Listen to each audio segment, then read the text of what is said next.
اللہ کے نام سے شروع جو بڑا مہربان نہایت رحم فرمانے والا ہے۔ حضرت زید بن ثابت رضی اللہ تعالیٰ عنہ کہتے ہیں، نبی صلی اللہ علیہ وآلہ وسلم اپنے کھچر پر بنی نجار کے ایک باغ میں تھے۔ ہم بھی آپ کے ساتھ تھے۔ اچانک کھچر بھدک گیا، قریب تھا کہ آپ صلی اللہ علیہ وسلم کو گرا دیتا۔ 6، 5 یا 4 قبریں تھیں۔ آپ صلی اللہ علیہ وآلہ وسلم نے فرمایا، ان قبر والوں کو کون جانتا ہے؟ ایک آدمی نے کہا، میں۔ آپ صلی اللہ علیہ وآلہ وسلم نے فرمایا، یہ لوگ کب فوت ہوئے؟ اس نے کہا، زمانہ شرک میں۔ آپ نے فرمایا، یہ امت اپنی قبروں میں آزمائی جائے گی، اور مجھے اس بات کا خدشہ نہ ہوتا کہ تم اپنے مردے دفن نہ کرو گے تو میں اللہ تعالیٰ سے دعا کرتا کہ تمہیں بھی وہ عذاب قبر سنائے جو میں سن رہا ہوں۔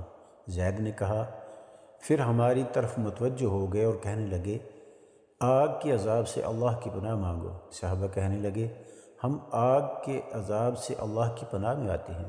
آپ نے فرمایا، قبر کے عذاب سے اللہ کی پناہ مانگو۔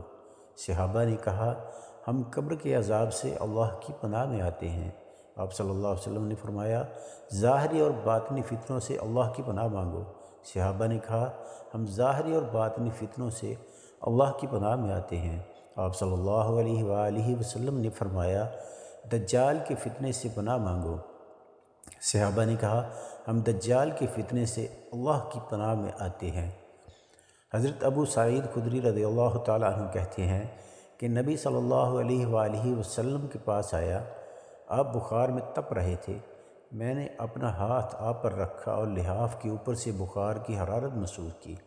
میں نے کہا، اے اللہ کے رسول، یہ کتنا شدید ہے؟ آپ صلی اللہ علیہ وآلہ وسلم نے فرمایا، ہمیں تکلیف بھی دگنی دی جاتی ہے اور اجر بھی دگنا دیا جاتا ہے۔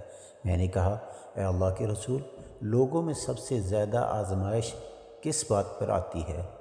آپ صلی اللہ علیہ وسلم نے فرمایا، انبیاء علیہ السلام پر، پھر نیک لوگوں پر۔ کسی کو محتاجی میں آزمایا جاتا ہے، حتیٰ کہ اس کے پاس صرف وہ چادر بچتی ہو جو اسے ڈھانپتی ہے، اور وہ آزمائش میں اتنا خوش ہوتا ہے جتنا تم میں سے کوئی بھی شخص خوشحالی میں مسرور ہوتا ہے۔